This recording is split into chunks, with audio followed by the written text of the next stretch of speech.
صبح کا وقت تھا، مدینہ جیسے ایک چھوٹے سے گاؤں میں اذان فجر کی آواز گونج رہی تھی۔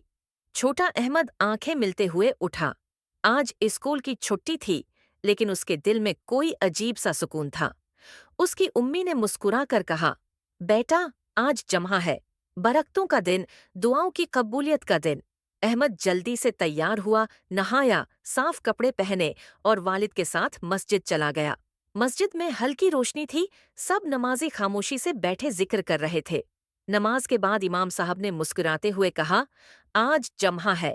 نبی نے فرمایا کہ جو شخص جمعہ کے دن غسل کرے، اچھے کپڑے پہنے، مسجد آئے، خاموشی سے خطبہ سنے اور نماز پڑھے، اس کے پچھلے جمعہ سے اگلے جمعہ تک کے گناہ معاف کر دیے جاتے ہیں۔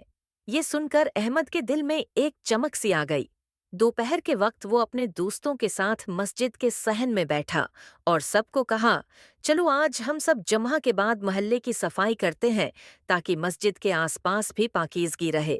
یہی تو نیکی ہے نا۔ سب بچوں نے مل کر صفائی کی، پانی چھڑکا، پھول رکھے اور مسجد کی دیواروں کو کپڑے سے صاف کیا۔ جب شام ہوئی تو سورج کی کرنیں مسجد کے گنبد پر پڑ رہی تھیں، ایک سنہری روشنی ہر طرف پھیل گئی۔